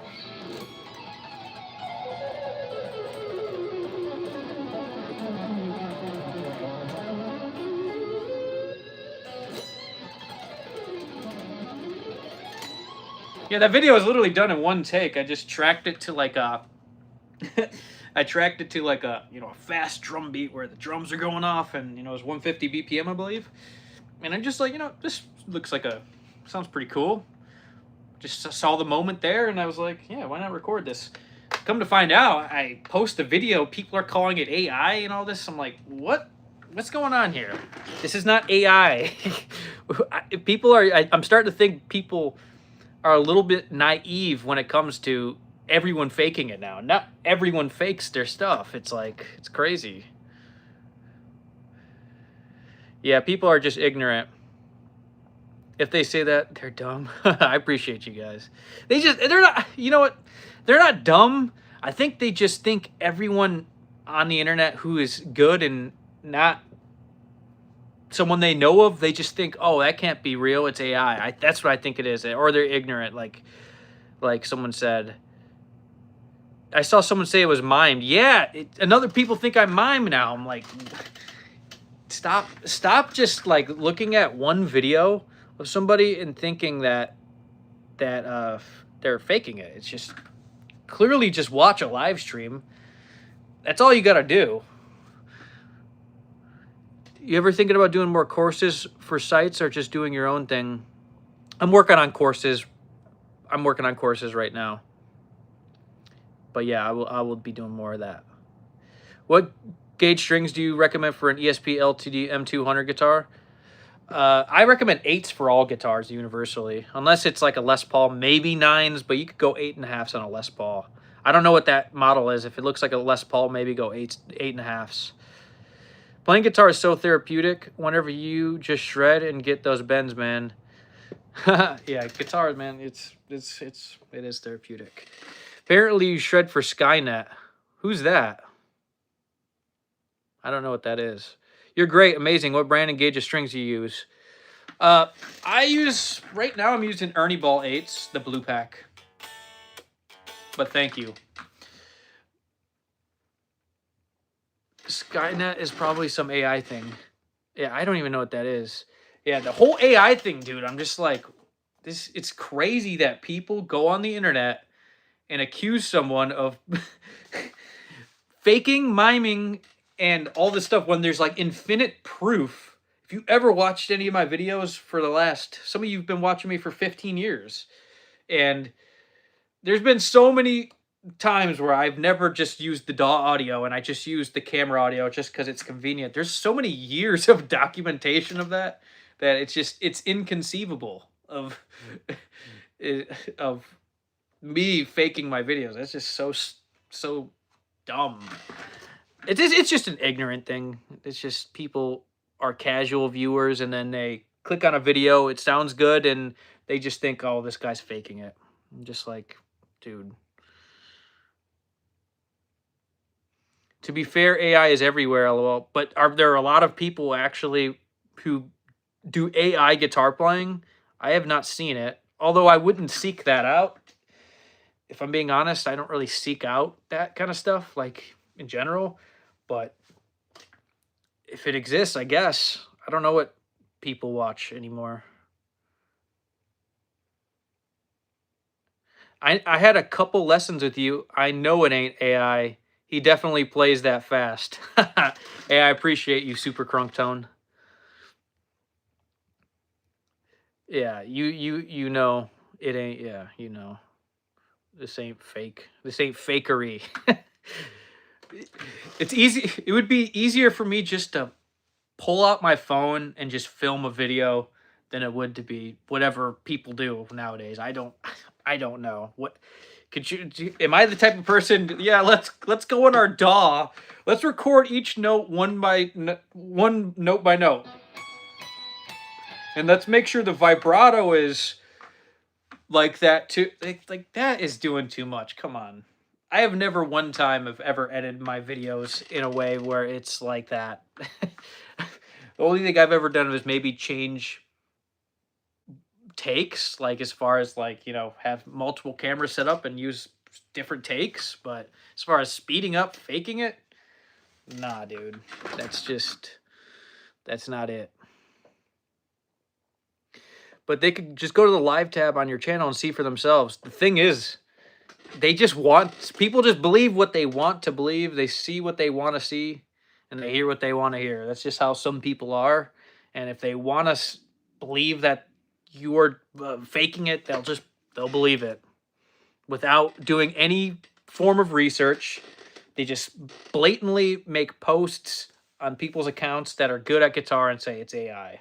If it's not camera audio. If it's camera audio, then most likely it doesn't sound as AI, because some of the videos, like, I guess they sound too perfect, maybe. I don't know. It's just me playing a guitar, but it's not AI. And it's never any form of misleading. There's no anything misleading about my guitar playing, so it's ridiculous.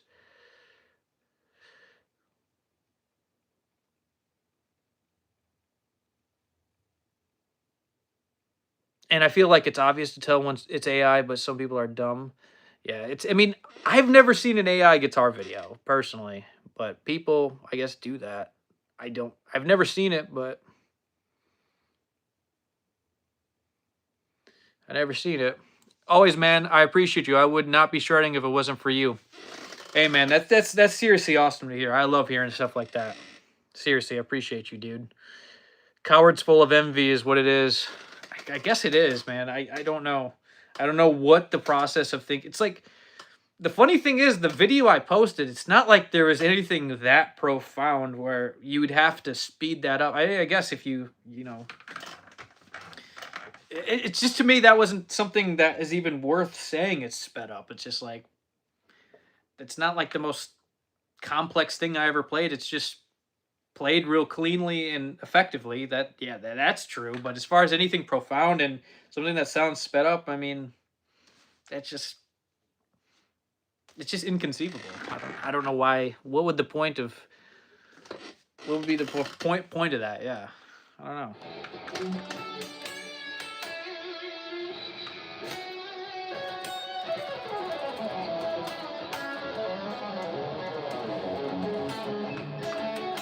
People who won't practice talking smack. People who won't practice talking smack on those who have. Yeah, it's ridiculous. Can you link your lesson packages? I got a lesson package. You could. It's linked in the description. There's a lesson pack in there with full of licks. I must admit, it's kind of outdated. It's like more of my old approach, but there's still some cool stuff. It's definitely worth the $20. But yeah, check out the link that's in the description. There's a $20 tab pack, and it's old, but a lot of people liked it, and it's good. I'm working on new material for my updated style, but it's got a lot of alternate picking, lots of economy picking, arpeggio stuff. It's a cool package. I released it because it was good. Or at least it was good. But yeah.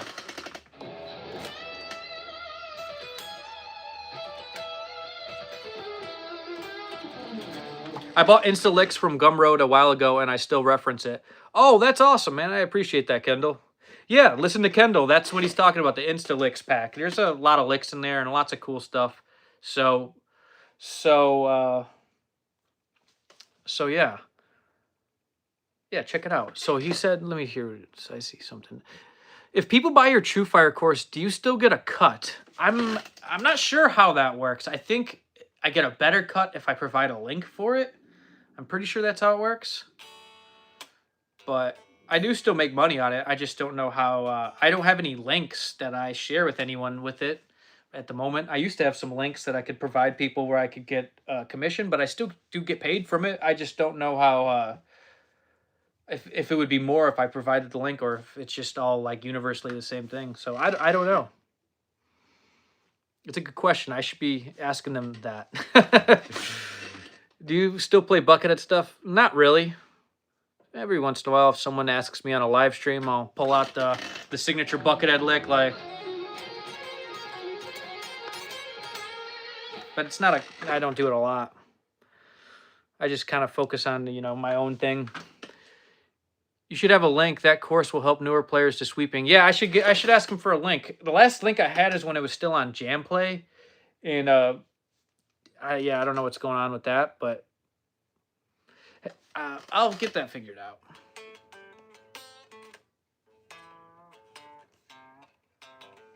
Have you considered performing? Yeah, dude, I'm working on a lot of stuff right now. I need to get my band together, but I just got to get my album finished. I should have it finished pretty soon.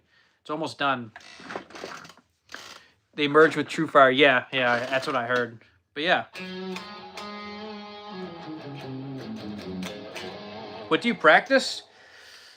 I just whatever what happens to come across my fingers. Really, when I practice, it's mainly just timing. Really, I just practice timing. So if I come across things, I just practice making my guitar playing flow. That's what I practice. Just, let things flow.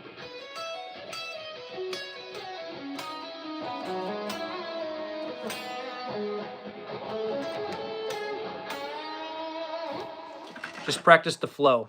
And, anything that comes across my fingers in the moment that seems cool, further develop it. And then, it's a part of your phrasing ideas.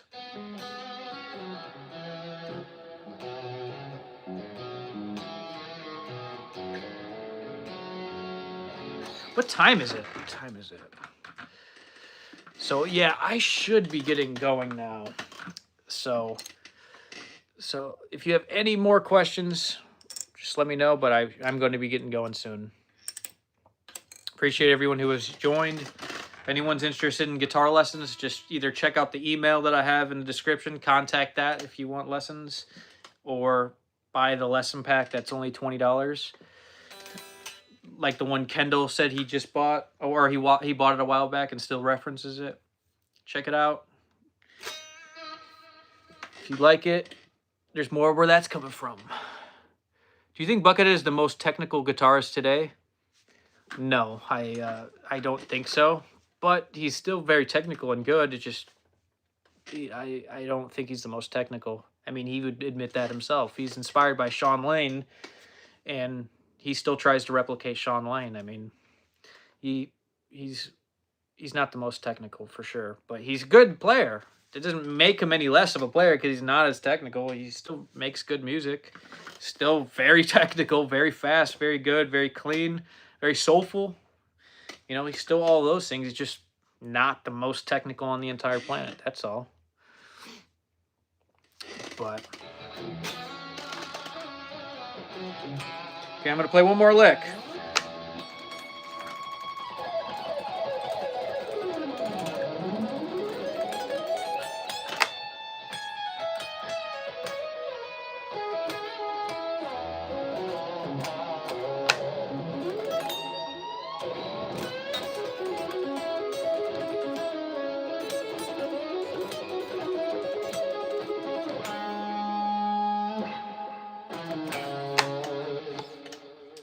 So we ended in C sharp minor. That works for me. So let me check one thing before I go. Hold on. Yeah, I gotta go now. It's been typing on here a little too long. Okay, I'll answer this last question. I'm really considering to take your lessons. I'm really struggling with my right hand picking. On the package, do you have right hand picking focus part, or should I take one-on-one course? So for that lesson pack, that's only $20. There is a lot of stuff that will help you with alternate picking. You get a lot of patterns, lots of cool licks, and yeah, it's very good for alternate picking, but it's not designed to teach you everything about alternate picking. It's more designed for those who want to just pick up on the licks that I play. It's a lick pack. But if you want to actually dive deep into like my picking style and like, you know, master your picking technique, you're going to want to take one-on-one lessons, and more than one, because one lesson's not going to give you all the info you need for my style. So you're going to see better results if you book 4 lessons. Just start off with 4. You also get a discount if you book 4, and that way, either once a week or every other week, or however we schedule them, I can give you feedback and give you, you know, a progress, show you, or I could determine how your progress is going and what's going to get you in the right direction, and you know, tailor the lessons for you. You know what I mean? That's going to be the best way to improve as far as that, or like, you know, a picking course or the Instalicks course. You're going to want to take one-on-one lessons because you'll get there a lot faster. Let's just be honest. And that course is very good, but it's not up to date with my picking technique in any way, shape, or form. So with that being said, yeah, take one-on-one lessons. Just find the email in the description. I opened Instagram just now and your vid popped up, LOL, from one day ago. Yeah, dude, that vid's going viral everywhere right now. On Facebook, dude, if you look on Facebook, that thing's got like 500,000 views in less than 48 hours. It's last I checked, it was like 400-something thousand views. It's probably at 500,000 views now. And on Instagram, it's going viral. It's going viral on TikTok, Facebook. It's doing real well on YouTube as well. It's that video, for some reason, that people are saying is fake. It's going viral. Whatever. I think it's a good video, but I'm just annoyed at the people calling it fake.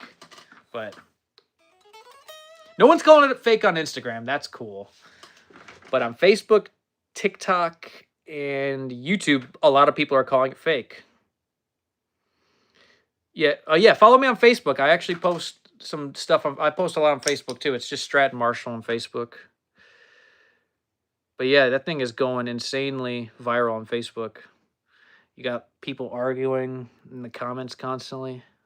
People on Facebook love to just comment on a bunch of stuff. What do you think of Anton O'Parin? He's good. He's really good. Good stuff, dude. But that's pretty much the norm. Appreciate everyone who joined today, man.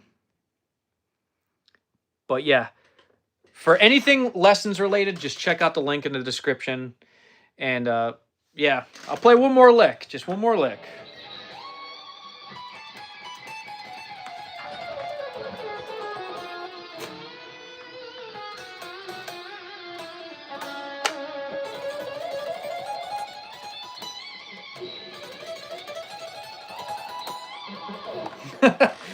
On that note, see you guys later. Take care, everyone. Thanks for joining. I got to go now. All right, bye. See you guys soon. I'll have some new videos and streams and a bunch of stuff. So comment on my most recent video on what you guys want to see next. All right, guys. Later.